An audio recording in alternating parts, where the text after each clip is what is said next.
0.1% താഴെ നിൽക്കേണ്ടതിൽ 46 വരുമ്പോൾ ഏകദേശം ഒരു 460-470 മടങ്ങ് വന്ന്. ഡൈഇഥിലീൻ ഗ്ലൈക്കോൾ എന്ന് പറഞ്ഞത് ശരിക്കും നെഫ്രോടോക്സിക്, അതായത് കിഡ്നിക്ക് ടോക്സിറ്റി ഉണ്ടാക്കുന്നതും ലിവറിന് ടോക്സിറ്റി ഉണ്ടാക്കുന്നതും ബ്രെയിനിന് ടോക്സിറ്റി ഉണ്ടാക്കുന്നതാണ്. അപ്പോൾ കുട്ടികൾക്ക് എപ്പോഴും വെയിറ്റ് അനുസരിച്ച് അതിൻ്റെ ഡ്യൂറേഷൻ ഇൻ്റർവെൽ ഇത്രയും കൊടുത്തിട്ട് അതനുസരിച്ചൊക്കെ മെഡിസിൻ പ്രിസ്ക്രൈബ് ചെയ്യാൻ പാടുള്ളൂ. ചുമ ഉണ്ടാകുക എന്ന് പറഞ്ഞു കഴിഞ്ഞാൽ കൂടുതലും പല കാരണങ്ങളും ഉണ്ടാകാം.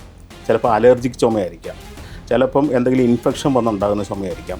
അപ്പോൾ ഇതിനകത്ത് എന്ത് പത്തോളജിയാണ് ഉണ്ടായേക്കുന്നത് അതനുസരിച്ചാണ് നമ്മൾ ട്രീറ്റ് ചെയ്യേണ്ടത്. ഈ DEG ഡൈഎഥിലീൻ ഗ്ലൈക്കോളാണ് അതിനകത്ത് കൂടുതലായിട്ട് അടങ്ങിയ വിഷപദാർത്ഥം. കോൾഡ്രിഫ് മുമ്പാണ് ഈ പ്രത്യേകിച്ച് ഓരോ ബാച്ചിലാണ് ഇതിൻ്റെ അളവ് കൂടിയത്. അതാ ഞാൻ പറഞ്ഞ ചിലപ്പോൾ മിസ്റ്റേക്ക് ആയിരിക്കാം, മനഃപൂർവ്വം ആകാനുള്ള വഴി സാധ്യത കുറവാണ്, പക്ഷേ മിസ്റ്റേക്ക് ആയിരിക്കും. ബൈ മിസ്റ്റേക്ക് ഇൻഡസ്ട്രിയൽ ഇത് വാങ്ങി ഇവർ ഇതിൻ്റെ അകത്ത് സോൾവെൻ്റായിട്ട് ചേർത്തു. ആ 13th ബാച്ചിലുള്ളതിനാണ് ഈ പ്രശ്നം വന്നേക്കുന്നത്. അതാണ് ഇപ്പം ഗവൺമെൻറ് വിഡ്രോ ചെയ്തതും അത് ഇവിടെ ഇപ്പോൾ കേരളത്തിലുൾപ്പെടെ നിരോധിച്ചിട്ടുണ്ട്. ഇത് സാധാരണഗതി ഡോക്ടേഴ്സൊന്നും പ്രിസ്ക്രൈബ് ചെയ്യുന്നതല്ല.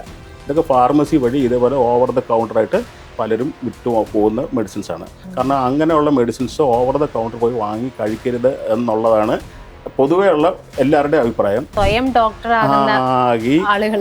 ഡോക്ടർ ആകുന്നവരുണ്ട്, അവിടെ നിൽക്കുന്ന ഫാർമസിയിൽ ഈ സെയിൽസ്മാനും അതിലൊരു പങ്കുണ്ട്.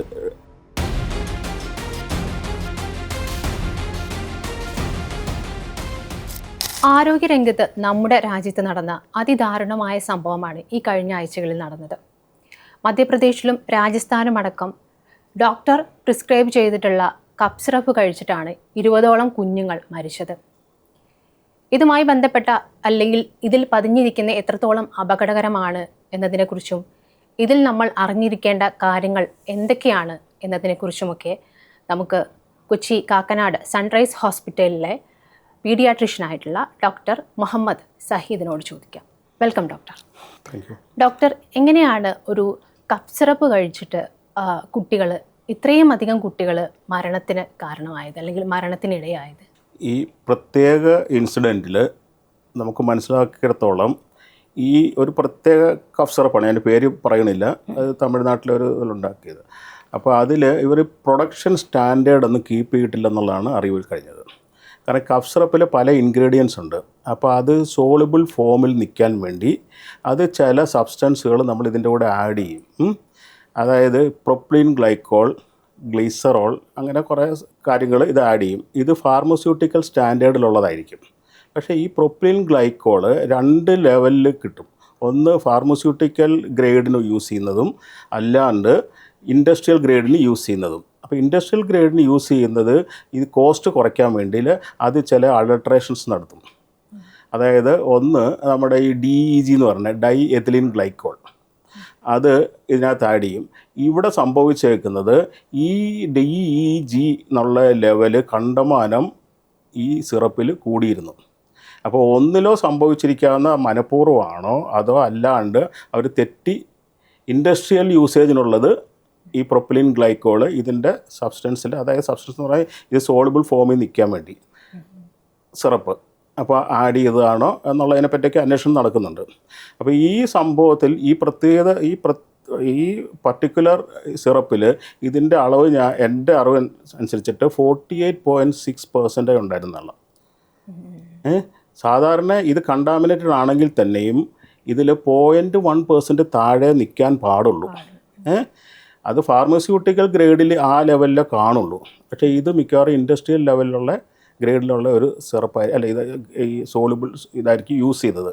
അപ്പോൾ അതായിരിക്കും അത്ര ഇത്. കാരണം അപ്പോൾ ഒന്ന് ആലോചിച്ച് നോക്കിയാൽ 0.1% താഴെ നിൽക്കേണ്ടതിൽ 46 വരുമ്പോൾ ഏകദേശം ഒരു 460-470 മടങ്ങ് വന്ന്. അത് ഈ പറഞ്ഞ ഡൈഇഥിലീൻ ഗ്ലൈക്കോൾ എന്ന് പറഞ്ഞത് ശരിക്കും നെഫ്രോടോക്സിക്, അതായത് കിഡ്നിക്ക് ടോക്സിറ്റി ഉണ്ടാക്കുന്നതും ലിവറിന് ടോക്സിറ്റി ഉണ്ടാക്കുന്നതും ബ്രെയിനിന് ടോക്സിറ്റി ഉണ്ടാക്കുന്നതാണ്.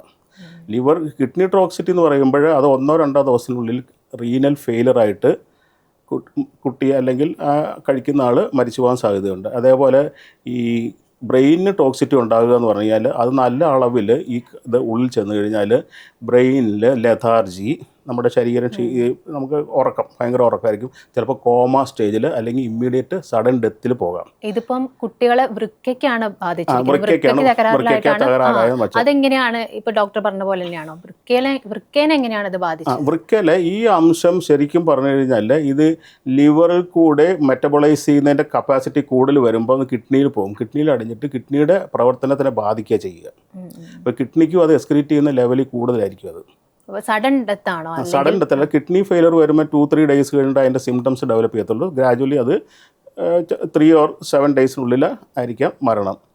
ഈ ഇമ്മീഡിയറ്റ് ഡെത്ത് ഉണ്ടാകുന്ന ബ്രെയിനിനെ അഫക്റ്റ് ചെയ്യുമ്പോഴാണ്. ഞാൻ പറഞ്ഞ പോലെ കോമയിൽ പോവുക. അത് ഇതിൻ്റെ അളവ് കൂടുതലായിട്ട് അളവിൽ ഈ മരുന്ന് കഴിക്കുകയോ അങ്ങനെ വല്ലതും ചെയ്തിട്ടുണ്ടാവാം. പക്ഷേ ഇത് ലേബലിൽ ഇവർ സാധാരണഗതിയിൽ ഈ മരുന്ന് പ്രൊഡ്യൂസ് ചെയ്യുമ്പോൾ ഒന്ന് ഈ മാനുഫാക്ചറർ ശ്രദ്ധിക്കണം. അവർക്ക് കെമിസ്റ്റ് ഉണ്ടാവുമല്ലോ. അല്ലെങ്കിൽ ഈ ഡ്രഗ് ഇൻസ്പെക്ടേഴ്സ്, ഈ ഫാർമസ്യൂട്ടിക്കൽ കമ്പനികളുടെ ഡ്രഗ് ഇൻസ്പെക്ടേഴ്സ് വന്ന് ചെക്ക് ചെയ്യണം. അവർ ചെക്ക് ചെയ്യേണ്ട അതിനകത്ത് ലാബ്സ് ഉണ്ടായിട്ടുണ്ടാകണം. പിന്നെ അല്ലെങ്കിൽ തന്നെ ഓരോ സാമ്പിളും ഓരോ മെഡിസിൻ ഉണ്ടായി അതിൻ്റെ ബാച്ച് സാമ്പിൾ ഡ്രഗ് കൺട്രോൾക്ക് അയച്ചു കൊടുത്ത് അവരുടെ NOC കിട്ടിയ ശേഷം നമുക്കിത് മാർക്കറ്റ് ചെയ്യാൻ പാടുള്ളൂ. അപ്പോൾ അവിടെയും അവർ ടെസ്റ്റ് ചെയ്ത് നോക്കും എത്ര ഓരോ അംശങ്ങൾ എത്ര അടങ്ങിയിട്ടുണ്ടെന്നുള്ളത്. സ്റ്റാൻഡേർഡ് ലെവലിലുണ്ട് കൂടിയത്. അപ്പം ടെസ്റ്റ് ചെയ്തിട്ടുണ്ടാവാൻ വഴി കുറവായിരിക്കും. അപ്പോൾ അങ്ങനെ ഒരു അവസ്ഥയിൽ ഇതിപ്പം ഒരു മരുന്ന് നമ്മളുടെ അടുത്ത് ഫാർമസിയിലുണ്ട്, ഇപ്പോൾ നമ്മൾ പ്രിസ്ക്രൈബ് ചെയ്തു, പക്ഷെ നമ്മൾ അറിയുന്നുണ്ടല്ലോ, ഉണ്ടാവില്ലോ. അപ്പോൾ പ്രിസ്ക്രൈബ് ചെയ്യുക, കുട്ടി അത് മരിക്കുന്നു. പക്ഷേ അത് ഇമ്മീഡിയറ്റ് ആയിട്ട് അത് കണ്ടുപിടിച്ച് അത് തടയേണ്ടത് ശരിക്കും പറഞ്ഞാൽ ഒത്തിരി മെഷീനറീസ് അതിനകത്ത് ഇൻവോൾവ് ആണ്. അപ്പോൾ അതൊക്കെ ശരിക്കും പ്രോപ്പറായിട്ട് ഫങ്ഷൻ ചെയ്തിട്ടുണ്ടെങ്കിൽ ഇങ്ങനെ ഒരു ഇതുണ്ടാവില്ല.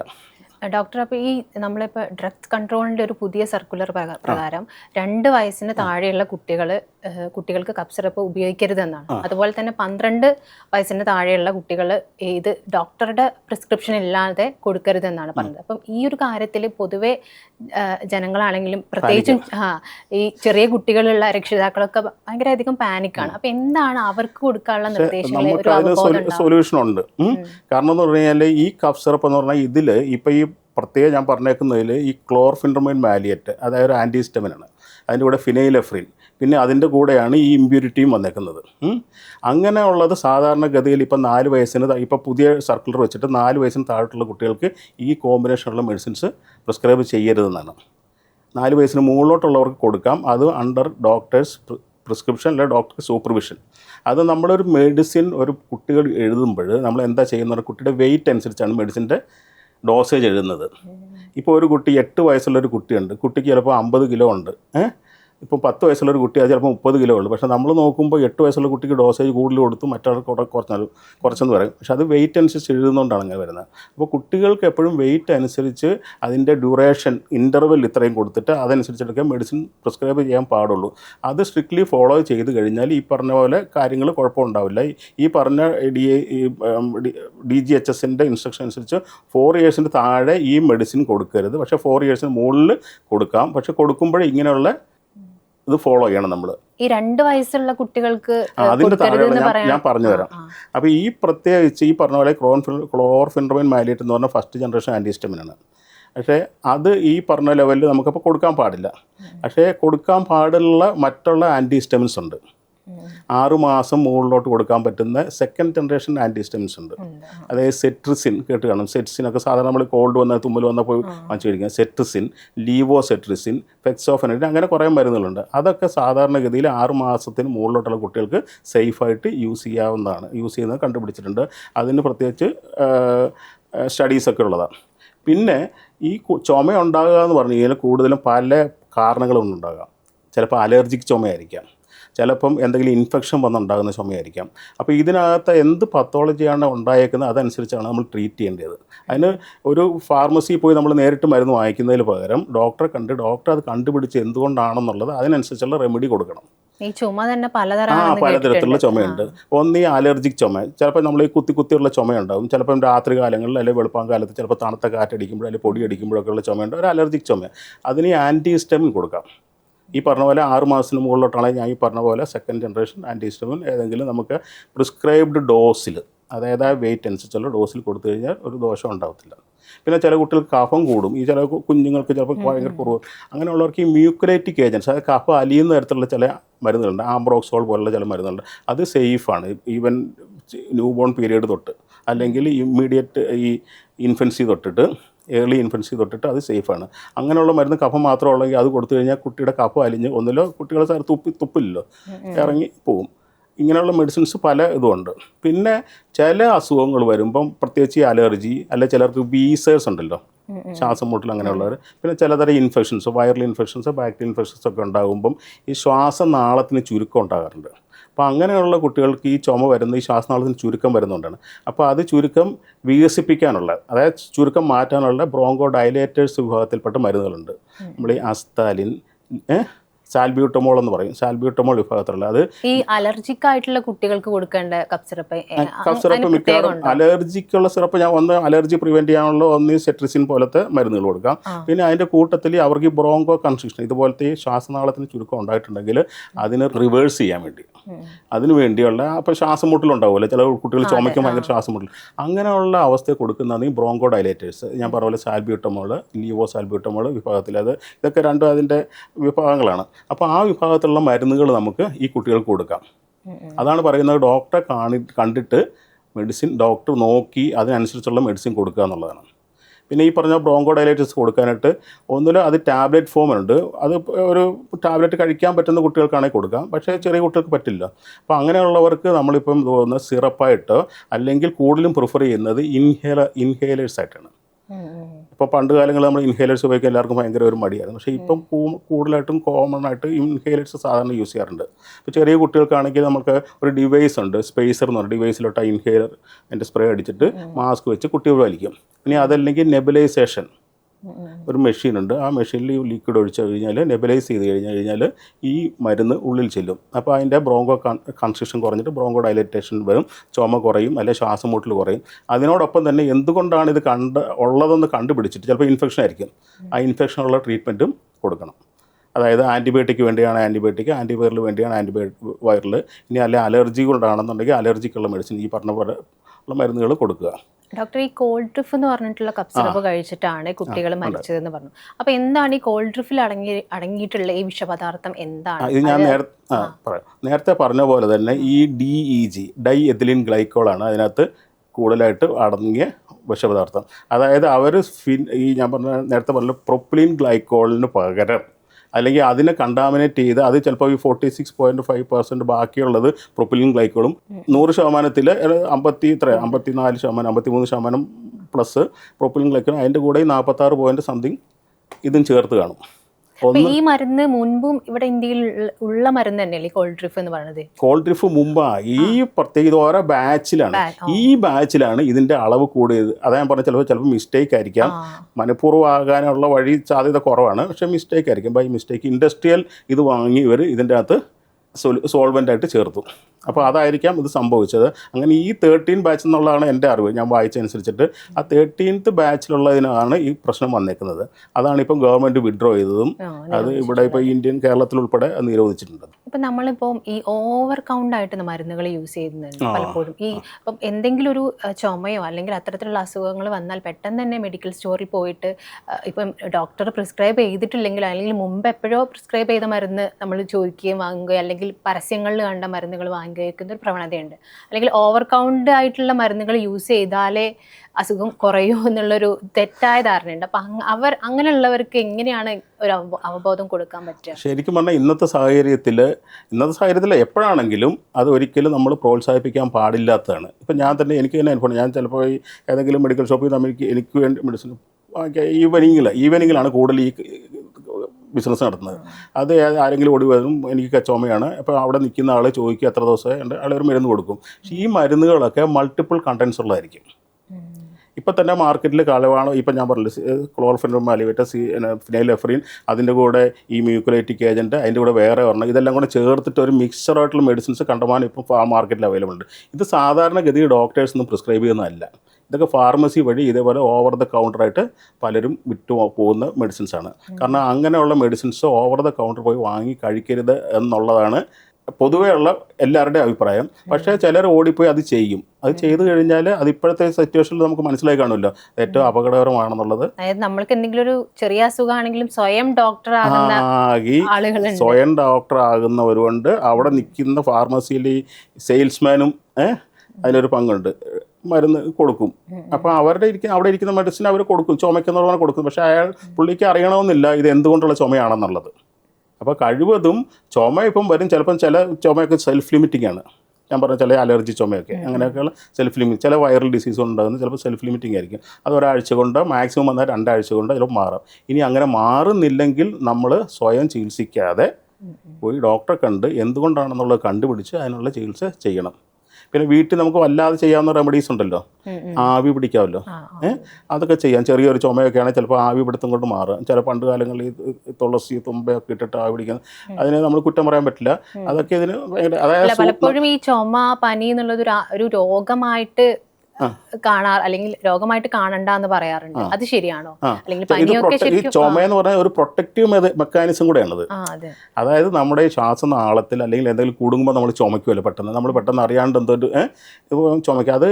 അത് പുറന്തള്ളാൻ വേണ്ടിയുള്ള ശരീരത്തിൻ്റെ ഒരു പ്രവർത്തനമാണ് ഈ ചുമ. അപ്പോൾ അങ്ങനെ പ്രത്യേകിച്ച് ഈ വൈറൽ ഡിസീസ് ഉണ്ടാകുമ്പോഴും ആ കഫം ഉണ്ടാകുന്ന പുറന്തള്ളാൻ വേണ്ടി നമ്മുടെ ശരീരം ഉണ്ടാക്കുന്ന ഒരു മെക്കാനിസമാണ് ഈ ചുമ. പക്ഷെ അത് മാറാണ്ട് വരുമ്പോൾ മാത്രമാണ് നമ്മൾ ചികിത്സ തേടേണ്ടത്.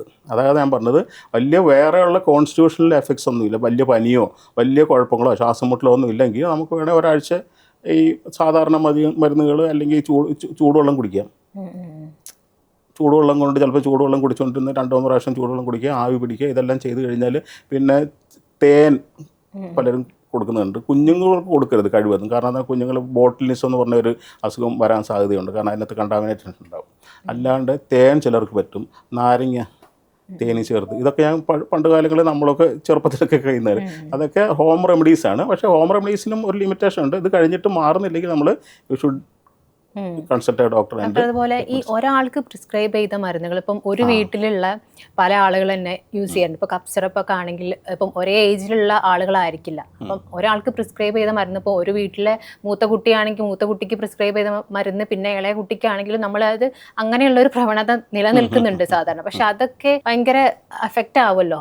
അത് ഞാൻ പറഞ്ഞുതരാം. ഞാൻ നേരത്തെ പറഞ്ഞ പോലെ തന്നെ എപ്പോഴും ഈ ചുമ ഈ നമുക്കൊരു പീരീഡ് ഉണ്ട്. ആ പീരീഡ് കഴിഞ്ഞിട്ട് അല്ലെങ്കിൽ ഇതുപോലെ അതിനോടനുബന്ധിച്ചുള്ള മറ്റുള്ള അസുഖങ്ങൾ, അതായത് ഹൈ ടെമ്പറേച്ചറോ ശ്വാസം മുട്ടലോ ഒന്നും ഇല്ല എന്നുണ്ടെങ്കിൽ ചെറിയൊരു ചുമ, ഇടയ്ക്കൊക്കെ ഉള്ളൊരു ചുമയൊക്കെ ആണെങ്കിൽ നമ്മൾ ഹോം റെമഡീസ് നോക്കുക. അത് കഴിഞ്ഞിട്ട് മാറുന്നില്ല ഒരു ഡോക്ടറെ കൺസൾട്ട് ചെയ്തിട്ട് ചികിത്സ ചെയ്യാവുള്ളൂ. ഇപ്പം ഈ പറഞ്ഞ പോലെ വീട്ടിലൊരാൾ കഴിച്ചിട്ടുണ്ടെങ്കിൽ ആ മറ്റേ ആൾക്ക് അത് തന്നെ കൊടുക്കാം എന്നുള്ള ഒരു ധാരണ തെറ്റാണ്. ഡോക്ടറെ കണ്ട് ചിലപ്പോൾ അയാളുടെ ചുമ വേറെ ആയിരിക്കും. ഇപ്പം വലിയ ആളുടെ ചുമയായിരിക്കത്തില്ല, റീസൺ ആയിരിക്കത്തില്ല ചെറിയ ആളുടെ ചുമയുടെ റീസൺ. ആ റീസൺ കണ്ടുപിടിച്ച് നമ്മൾ ചുമയ്ക്കുള്ള മെഡിസിൻസും അതിനോടനുബന്ധിച്ചുള്ള ഇതും ട്രീറ്റ്മെൻറ്റും കൊടുക്കുക എന്നുള്ളതാണ്. പാരൻസിൻ്റെ ഇടയിലൊക്കെ കുട്ടികൾക്ക്, പ്രത്യേകിച്ച് ചെറിയ കുട്ടികൾക്ക് വളരെ സെൻസിറ്റീവ് ആണല്ലോ. അപ്പോൾ പാരൻസ് ആണെങ്കിലും ആ കാര്യത്തിൽ ഭയങ്കര സെൻസിറ്റീവാണ്. അപ്പോൾ ചുമ വന്നാൽ അത് പിന്നീട് വലിയ പനിയാകോ അല്ലെങ്കിൽ അത് ന്യൂമോണിയ ആകോ എന്നുള്ള ഭയമുണ്ട്. അപ്പോൾ അതുകൊണ്ട് തന്നെയാണ് ഇവർ പെട്ടെന്ന് ഇപ്പോൾ ഒരു ഡോക്ടറെ കണ്ടിട്ട് സുഖമായിക്കോളും എന്ന് പറഞ്ഞാലും പിന്നെയും അത് സുഖമായില്ലെങ്കിൽ പെട്ടെന്ന് തന്നെ വേറെ അടുത്ത ഡോക്ടറെ കാണുന്ന ഒരു പ്രവണതയുണ്ട്. അപ്പോൾ അതിനെങ്ങനെയാണ്? അതൊക്കെ തെറ്റായിട്ടുള്ള ഒരു ധാരണയാണ്. ഇപ്പോൾ ഒരു ഡോക്ടറെ കണ്ട് ആ ഡോക്ടർ മെഡിസിൻ കൊടുത്തു, ആ ഡോക്ടർ ഒരു നല്ല ഇതിലായിട്ടായിരിക്കും കൊടുക്കുന്നത്. പക്ഷേ നമ്മളത് സംശയിക്കാൻ പാടില്ല. ഇനി ആ ഡോക്ടർ കൊടുത്തത് അടുത്ത ഡോക്ടർ ചിലപ്പോൾ മാറ്റി കൊടുക്കും. പക്ഷേ ഈ മാറ്റി കൊടുക്കുമ്പോൾ എന്താ വെച്ച് കഴിഞ്ഞാൽ, കാരണം പേരൻറ്റിനെ സാറ്റിസ്ഫൈ ചെയ്യാൻ വേണ്ടിയായിരിക്കണം. ആ മാറ്റി കൊടുക്കുമ്പോൾ നമ്മൾ ആ ട്രീറ്റ്മെൻറ്റിൽ ഒരിടത്ത് ഉറച്ചു നിൽക്കുന്നില്ല, പലപ്പോഴും നീണ്ടു പോവുകയാണ് അസുഖത്തിൻ്റെ ആ പീരീഡ്. അപ്പോൾ അങ്ങനെയുള്ളപ്പോഴാണ് ഈ അപകടങ്ങൾ സംഭവിക്കുന്നതും അല്ലെങ്കിൽ അസുഖം മാറാണ്ട് ഈ പറഞ്ഞ പോലെ ന്യൂമോണിയ പോലെ ആയിട്ടൊക്കെ ആയി മാറുന്നതും. കഴിവത് ഇനീഷ്യൽ സ്റ്റേജിൽ ന്യൂമോണിയ ആയിട്ട് വരിക എന്ന് പറഞ്ഞാൽ തീരെ റെയറായിട്ട് വരുള്ളൂ. അല്ല അത്ര സിവിയർ ഇൻഫെക്ഷൻ കിട്ടിയെങ്കിൽ മാത്രമേ ഉള്ളൂ. സാധാരണഗതിയിൽ ഒരു ന്യൂമോണിയ ഡെവലപ്പ് ചെയ്ത് വരയ്ക്കാൻ തന്നെ സമയമെടുക്കും. അപ്പോൾ അതിനു മുമ്പ് എന്താണ് റീസൺ എന്ന് കണ്ടുപിടിച്ച് അത് ട്രീറ്റ് ചെയ്ത് കഴിഞ്ഞാൽ ന്യൂമോണിയ ഒക്കെ ഉണ്ടാകുന്ന കഴിവത് ഒഴിവാക്കാം. ഈ ചുമയ്ക്ക് കഫ് സിറപ്പിന് ബദലായിട്ട് എന്തെങ്കിലും മരുന്നുണ്ടോ ഡോക്ടർ? ഈ കഫ് സിറപ്പ് അല്ലാതെ കുട്ടികൾക്ക് കൊടുക്കാൻ പറ്റുന്ന, ഇപ്പൊ നേരത്തെ പറഞ്ഞ ഇൻഹേലേഴ്സ് ഉണ്ടല്ലേ? പക്ഷെ നമ്മൾ ഇപ്പോഴും സാധാരണ രീതി തന്നെയാണ് കഫ് സിറപ്പ് കൊടുത്താൽ. ഇപ്പം കൂടുതലും പീഡിയാട്രിക്സിൽ ഇപ്പം കൂടുതൽ ഇൻഹേലേഴ്സും നെബുലൈസേഷനാണ്. നെബുലൈസർ എന്ന് പറഞ്ഞു കഴിഞ്ഞാൽ പ്രത്യേകിച്ച് ബ്രോങ്കോ, നേരത്തെ പറഞ്ഞ ഒരു ശ്വാസനാള ചുരുക്കമൊക്കെ ഉണ്ടെങ്കിൽ നെബുലൈസർ തന്നെ അല്ലെങ്കിൽ ഇൻഹേലർ തന്നെ വേണം. പിന്നെ 2 വയസ്സിന് മുകളിലുള്ള കുട്ടികൾക്കാണെങ്കിൽ ഇതിൻ്റെ ബ്രോങ്കോഡൈലേറ്റ് സിറപ്പ് കൊടുക്കാം. ഞാൻ നേരത്തെ പറഞ്ഞ പോലെ ലീവോ സാൽബ്യൂട്ടമോളോ അല്ലെങ്കിൽ സാൽബ്യൂട്ടമോൾ സിറപ്പ് കൊടുക്കാം. അതിൻ്റെ കൂടെ കഫം അലിയുന്നത് കൂടെ ചേർത്തിട്ടുള്ളതോ അല്ലെങ്കിൽ സെപ്പറേറ്റ് ആയിട്ടുള്ളതോ കൊടുക്കാം. അതുപോലെ തന്നെ നമ്മളിപ്പോൾ ഈ ഒരു പ്രശ്നം, ഈ ഒരു സംഭവം ഈ സംഭവത്തിൽ വളരെയധികം ജാഗ്രത പുലർത്തേണ്ടതുണ്ട്. കാരണം ഇവിടെ ഒരു ഡോക്ടറാണ് പ്രിസ്ക്രൈബ് ചെയ്ത് മരുന്ന്. കാരണം ഡോക്ടറെ നമ്മൾ അത്രയും വിശ്വസിക്കുന്ന ഒരാളെയാണ്. അപ്പം അത് കഴിച്ചിട്ടാണ് ഇത്രയും കുഞ്ഞുങ്ങളടക്കം, ഇപ്പം ഇന്നത്തെ കണക്ക് പ്രകാരം 21ഓളം കുഞ്ഞുങ്ങളാണ് മരിച്ചിട്ടുള്ളത്. അപ്പോൾ ഇവിടെ ആരാണ് തെറ്റുകാർ? അല്ലെങ്കിൽ ഈ മരുന്നുകളുടെ ഗുണനിലവാരം പരിശോധിക്കേണ്ടത് എങ്ങനെയാണ്? അതിൻ്റെ മാനദണ്ഡങ്ങൾ എങ്ങനെയൊക്കെയാണ്? അതിന് ഗവൺമെൻറ് മെഷീനറി, ഞാൻ പറഞ്ഞില്ലേ, ഡ്രഗ് ഇൻസ്പെക്ടർ ഉണ്ടാവും ആ റീജിയനിലുള്ള, ഡ്രഗ് കൺട്രോളർ ഉണ്ടാവും ആ സ്റ്റേറ്റിൻ്റെ, അല്ലെങ്കിൽ ആ സ്റ്റേറ്റിലെ ഏതെങ്കിലും ആ റീജിയനിൽ. അവരാണ് ഇത് റിലീസ് ചെയ്യുന്നതിന് മുമ്പ്, അതായത് മാർക്കറ്റിൽ വിടുന്നതിന് മുമ്പ് പരിശോധിച്ച് ഇതിൻ്റെ ഗുണനിലവാരം കണ്ടുപിടിക്കേണ്ടത് അവരാണ്. ഒരു ഡോക്ടർക്ക് ഇതിന് എത്രത്തോളം ഡോക്ടർക്ക് അറിയാൻ പറ്റില്ല. ഇപ്പം ഒരു ഫാർമസിയിൽ ഇരിക്കുന്ന മെഡിസിൻ ഇപ്പം ഞാൻ പ്രിസ്ക്രൈബ് ചെയ്ത് കൊടുത്തു, ഫാർമസിയിൽ പോയി വാങ്ങി, അപ്പോൾ ഡോക്ടർക്ക് അറിയുന്നില്ലല്ലോ, ഡോക്ടർക്ക് ഇതിനകത്ത് ഇന്ന കണ്ടന്റ് ആണെന്നുള്ളത് അറിയാം. പക്ഷേ ഈ അഡൾട്രേറ്റഡ് സംഭവം മാത്രം ഉണ്ടെന്നുള്ളത് ഡോക്ടർ അറിയാൻ വഴിയില്ല. ഇത് മാനുഫാക്ചറിങ് കമ്പനികൾക്കാണ് അതിന് ഉത്തരവാദിത്വം. മാനുഫാക്ചറിങ് കമ്പനികൾക്കും അതോടുകൂടി ഉദ്യോഗസ്ഥർക്കും. ഉദ്യോഗസ്ഥർ എന്ന് പറഞ്ഞാൽ ഇത് നോക്കി നടത്തേണ്ട ചുമതലയുള്ള, അതിനുവേണ്ടിയാണല്ലോ ഗവൺമെൻറ് ഇവർ ഇങ്ങനെയുള്ള ഏജൻസിയൊക്കെ ഉള്ളത്, ഗവൺമെൻറ് ഏജൻസികളൊക്കെ ഉള്ളത്. അപ്പോൾ അത് നോക്കണം. അത് നോക്കിക്കഴിഞ്ഞ് ഫുൾ പ്രൂഫായിട്ട് ചെയ്ത് കഴിഞ്ഞാൽ ഒരു കുഴപ്പം ഉണ്ടാകത്തില്ല. ഇപ്പം തന്നെ എൻ്റെ ഒരു അഭിപ്രായത്തിൽ ഞാൻ പറയുകയാണെങ്കിൽ നല്ല കമ്പനികൾ അവരുടെ മെഡിസിൻസ് ഒന്നും ഒരിക്കലും ഇതേപോലത്തെ അഡൾട്രേറ്റ് ആയിട്ട് വരാൻ സാധ്യത കുറവാണ്. ഇതെങ്ങനെയാണ് ഇതിന് ലൈസൻസ് കൊടുക്കാറ്? അത് എനിക്ക് അതിൽ കൂടുതലൊരു ഇതില്ല. ഒരു മെഡിസിൻ കമ്പനിക്ക് ഒരു ലൈസൻസ് കൊടുക്കും ഫാക്ടറിക്ക്. അപ്പോൾ ഫാക്ടറിക്ക് അവർ പീരിയോഡിക്കൽ ഇൻസ്പെക്ഷൻ ഇവർ നടത്തിക്കൊണ്ടിരിക്കണം. ഇനി ഈ ഞാൻ നേരത്തെ പറഞ്ഞ പോലെ വലിയ വലിയ കമ്പനികളിൽ അവർക്ക് തന്നെ ഇൻറ്റേർണൽ ഈ ചെക്കിങ്ങിനുള്ള ഫെസിലിറ്റീസൊക്കെ ഉണ്ട്. ഇൻറ്റേർണൽ ചെക്കിങ്, ക്വാളിറ്റി കൺട്രോൾ എന്ന് പറഞ്ഞാൽ അതിനകത്ത് തന്നെ ഉണ്ടാകും. അവർ തന്നെ ചെക്ക് ചെയ്ത ശേഷം ഫുൾ പ്രൂഫാണ്, കുഴപ്പമില്ലെന്നുണ്ടെങ്കിൽ മാത്രമേ അവർ മറ്റുള്ള ഡ്രഗ് കൺട്രോൾക്ക് അയച്ചു കൊടുക്കുക. അവരും ചെക്ക് ചെയ്ത ശേഷം പുറത്തേക്ക് കൊടുത്തുള്ളൂ. അപ്പം ഇങ്ങനെ ഈ പറഞ്ഞ പോലെ ഈ പർട്ടിക്കുലർ കമ്പനി എന്നൊക്കെ പറഞ്ഞാൽ ചെറിയൊരു കമ്പനിയാണെന്ന് തോന്നുന്നു ഇവിടെ ഉള്ള തമിഴ്നാട്ടിൽ. അപ്പോൾ അതൊന്നും ഫോളോ ചെയ്യുന്നുണ്ടോ എന്നുള്ളത് ആ ഒരു കമ്പനിയെ മാത്രം നിരോധിച്ചത് കൊണ്ടോ അല്ലെങ്കിൽ ലൈസൻസ് റദ്ദാക്കിയത് കൊണ്ടോ കാര്യമില്ല. കാരണം ഉദ്യോഗസ്ഥരടക്കം മാനുഫാക്ചറേഴ്സും ഉദ്യോഗസ്ഥരും ഉള്ള ആ ഒരു ചെയിൻ ഇതിനെ അവർ പ്രോപ്പറായിട്ട് ഫങ്ഷൻ ചെയ്യണം. ഈ കുഞ്ഞുങ്ങളുടെ ആരോഗ്യത്തിൽ നമ്മളെപ്പോഴും ശ്രദ്ധിക്കേണ്ട ഒരു പ്രധാനപ്പെട്ട ഒരു കാര്യമാണ്. അപ്പം ഈ കുഞ്ഞുങ്ങളുടെ പ്രതിരോധ ശേഷി വർദ്ധിപ്പിക്കാൻ, അപ്പോൾ ചെറുപ്പം മുതൽ തന്നെ, അപ്പോൾ എന്തൊക്കെയാണ് അതിന് ശ്രദ്ധിക്കേണ്ടത്? പൊതുവെ നമ്മളിപ്പം ചെറിയ കുഞ്ഞുങ്ങളാണ് ശ്രദ്ധിക്കണമെന്ന് മാത്രമുള്ള കാര്യം മാത്രമേ അറിയുള്ളൂ. എങ്ങനെയാണ് അവരുടെ ഒരു ഡയറ്റും കാര്യങ്ങളൊക്കെ എങ്ങനെയാണ് ശ്രദ്ധിക്കേണ്ടത്? അത് നമ്മൾ ഓരോ മാസം ഇതനുസരിച്ചിട്ട് അവരുടെ ഇപ്പോൾ 6 മാസം നമ്മൾ പറയുമല്ലോ, ബ്രസ്റ്റ് ഫീഡിങ് ആണ് ഏറ്റവും ഇമ്പോർട്ടൻസ്. 6 months വരെ എക്സ്ക്ലൂസീവ്ലി ബ്രസ്റ്റ് ഫീഡിങ്. കാരണം മദറിൻ്റെ ശരീരത്തിൽ ഉണ്ടാകുന്ന ആൻറ്റിബോഡീസ് ബ്രസ്റ്റ് മിൽക്കിൽ കൂടെ വരും. അത് മദറിന് ഒരുവിധപ്പെട്ട കുറേ അസുഖങ്ങളൊക്കെ ഉണ്ടായിട്ടുണ്ടെങ്കിൽ ശരീരത്തിൽ അവർക്ക് ആൻറ്റിബോഡി ഉൽപ്പാദിപ്പിച്ചിട്ടുണ്ടാകും. അത് ബ്രസ്റ്റ് മിൽക്കിൽ കൂടെ എക്സ്ക്രീറ്റ് ചെയ്യും. അപ്പോൾ കുട്ടിക്ക് അത് കിട്ടുമ്പോൾ കുട്ടിക്ക് സ്വാഭാവികമായിട്ടൊരു പ്രതിരോധ ശക്തി ഉണ്ടാകും. മനസ്സിലായില്ലേ? പിന്നെ ഉള്ളത് നമ്മുടെ വാക്സിനേഷൻസ് ഉണ്ട്. ഇപ്പോൾ പല അസുഖങ്ങൾക്കും വാക്സിനേഷൻ ഉണ്ട്. ഇപ്പോൾ തന്നെ ഇൻഫ്ലുവൻസ എന്ന് പറഞ്ഞ കണ്ടമാനം ഒരു പീരിയഡിക്കലായിട്ട് ഉണ്ടാകുന്നുണ്ട്. അതിന് വാക്സിൻ ഉണ്ട്. അത് ആ ഇൻഫ്ലുവൻസ വാക്സിൻ എടുത്തു കഴിഞ്ഞാൽ ഒരുവിധപ്പെട്ട ഇൻഫ്ലുവൻസ അറ്റാക്കൊക്കെ കുറച്ച് കിട്ടാൻ പറ്റും. പിന്നെ പല ഈ ന്യൂമോകോക്കൽ അങ്ങനെ കുറേ വാക്സിൻസ് ഇപ്പം പ്രിവെൻറ്റീവ് ആയിട്ടുള്ള ഇതുണ്ട്. പിന്നെ വലിയ ഗ്യാതറിങ്ങിൽ ഇപ്പോൾ ഈ കുട്ടികളെ കൊണ്ടുപോകുക, ഗ്യാതറിങ്ങിലൊക്കെ പോകും മാസ്ക് വയ്ക്കുക കഴിവതും.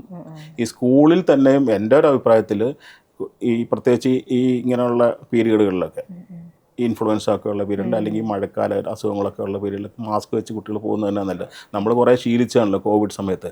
അപ്പോൾ ആ തരത്തിലുള്ള മാസ്ക് ഉപയോഗം അതൊരു ശീലമാക്കണം. പ്രത്യേകിച്ച് ഹോസ്പിറ്റലിലൊക്കെ വരുമ്പോൾ കുട്ടികളുമായിട്ട് വരികയാണെങ്കിൽ അവർ മാസ്ക് വെക്കുന്നത് തന്നെ നല്ല, അല്ലെങ്കിൽ ആ കൂട്ടത്തിലിരിക്കുമ്പോൾ അവർക്ക് ഇൻഫെക്ഷൻ കിട്ടാനുള്ള സാധ്യതയുണ്ട്. പിന്നെ ന്യൂട്രീഷ്യസ് ഫുഡ്, ഇപ്പോൾ 6 മാസം കഴിഞ്ഞിട്ട് നമ്മൾ കുട്ടികൾക്ക് മറ്റുള്ള ഫുഡ് സെമി സോൾസൊക്കെ കൊടുക്കാൻ തുടങ്ങുമല്ലോ. അപ്പം ഹൈലി ന്യൂട്രീഷ്യസ് ആയിട്ടുള്ള ഫുഡ് കൊടുക്കുക. ഓക്കെ. ഇപ്പം ഇങ്ങനെ ഒരു സംഭവം നമ്മളെ ഇന്ത്യയിൽ നടന്നു. അപ്പോൾ ഇതുപോലുള്ള സംഭവം അല്ലെങ്കിൽ കപ്പ് സിറപ്പ് കഴിച്ചിട്ടുള്ള മുൻകാലങ്ങളിൽ അങ്ങനെ നടന്നിട്ടുണ്ടായിരുന്നോ? മുൻകാലങ്ങളിൽ നടന്നിട്ടുണ്ട്. പക്ഷേ എൻ്റെ ഒരു അറിവ് ഇതാണെങ്കിൽ ഈ അടുത്ത കാലം കുറച്ച് നാൾ മുമ്പാണ് തോന്നുന്നു സൗത്ത് ആഫ്രിക്കൻ കൺട്രീസിലെവിടെയോ ഇതുപോലത്തെ കുറച്ച് കുട്ടികൾ മരണപ്പെടുകയുണ്ടായി കഫ് സിറപ്പ്. അതും കഫ് സിറപ്പ് പ്രൊഡ്യൂസ് ചെയ്തത് ഏതോ ഒരു ഇന്ത്യൻ കമ്പനിയാണ്. ഇവിടുന്ന് പോയി അവരുടെ കമ്പനി അത് ബാൻ ചെയ്തു. കുറേ ഇഷ്യൂ കഴിഞ്ഞ വർഷം കണ്ടുണ്ടായെന്ന് തോന്നുന്നു. നമുക്കിപ്പോൾ ഈ കുഞ്ഞുങ്ങൾ ജനിക്കുന്നതിന് മുൻപ് തന്നെ നമ്മൾ പാരൻസിന് ഇത്തരത്തിലുള്ളൊരു അവയർനെസ്, അവർക്ക് എങ്ങനെയാണ് വാക്സിൻ കൊടുക്കേണ്ടത്, അവരെങ്ങനെയാണ് കെയർ ചെയ്യേണ്ടത്, ഇപ്പം നേരത്തെ ഡോക്ടർ പറഞ്ഞ പോലെ, അപ്പോൾ അതിനുള്ളൊരു അവയർനെസ് ഹോസ്പിറ്റലുകളിൽ നിന്നോ അങ്ങനെ കിട്ടാറുണ്ട്? അത് ശരിക്കും അങ്ങനെ കൊടുക്കുന്നുണ്ട്. ഇപ്പം നമ്മൾ ഹോസ്പിറ്റലിൽ ഇപ്പോൾ ഇവർ ആൻറ്റിനേറ്റൽ അതായത് ഗർഭിണിയായിരിക്കുന്ന സമയത്ത് ചെക്കപ്പിന് വരുമല്ലോ. അപ്പം മിക്കവാറും ഹോസ്പിറ്റലുകളിൽ ഇപ്പം അവർക്ക് ആൻറ്റിനേറ്റൽ ചെക്കപ്പിന് കൂടെ ഇവർക്ക് ഒരു കൗൺസിലിംഗ് കൊടുക്കുന്നുണ്ട്. ഇപ്പോൾ കുട്ടികളെ എങ്ങനെയാണ് പ്രസവ സംബന്ധമായിട്ടുള്ള, അല്ലെങ്കിൽ കുട്ടികളെ അപ്പോൾ ഗർഭിണിയായിരിക്കുമ്പോൾ എന്താ ചെയ്യേണ്ടത്, പ്രസവത്തിൻ്റെ സമയത്ത് എന്താണ്, പ്രസവത്തിന് ശേഷം കുട്ടിക്കും മദറിനും വേണ്ടിയുള്ള എന്താ ചെയ്യേണ്ടത്, കുട്ടികളുടെ ആരോഗ്യത്തിന് വേണ്ടിയുള്ള, പിന്നെ വാക്സിനേഷൻ എന്തൊക്കെയാണ്. ഇവർ പ്രസവിച്ച് പോകുമ്പം തന്നെ വാക്സിനേഷൻ കാർഡും കൊടുത്തു വിടും. അപ്പോൾ അതിനകത്ത് എല്ലാ വാക്സിനും ഷെഡ്യൂൾ അനുസരിച്ചിട്ടുണ്ടാവും. അപ്പോൾ അവരോട് പ്രത്യേകം ഇൻസ്ട്രക്ട് ചെയ്ത് വിടുകയും ചെയ്യും. ഇപ്പം നമ്മൾ മിക്കവാറും ഹോസ്പിറ്റലിൽ അവരുടെ ആ ടൈം, അടുത്ത നെക്സ്റ്റ് വാക്സിനേഷൻ്റെ ടൈം എത്രയാണ് നമ്മൾ നോട്ട് ചെയ്ത് വെക്കും. അത് വിളിച്ച് പറഞ്ഞ് അവരെ വരുത്തി വാക്സിനേഷൻ കൊടുക്കും.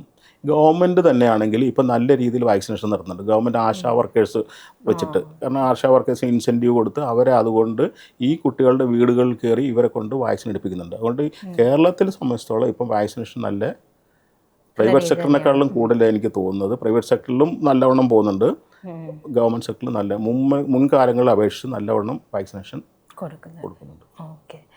കുഞ്ഞുങ്ങളുടെ ആരോഗ്യകാര്യത്തിൽ എത്രത്തോളം സൂക്ഷ്മമായി നമ്മൾ ശ്രദ്ധ ചെലുത്തണം, അതുപോലെ ഈ കപ്പ് സിറപ്പ് എങ്ങനെ യൂസ് ചെയ്യണം, അത് ഏതെല്ലാം രീതിയിലാണ് നമ്മൾ ചെയ്യേണ്ടത് എന്നതിനെ കുറിച്ചൊക്കെയാണ് ഡോക്ടർ ഇവിടെ ചൂണ്ടിക്കാണിച്ചത്. എനിവേ, ഡോക്ടറുടെ ഒരു വിലപ്പെട്ട സമയം ഞങ്ങൾക്ക് വേണ്ടി മാറ്റിവെച്ചതിന് ഒരുപാട് നന്ദി. Thank you doctor.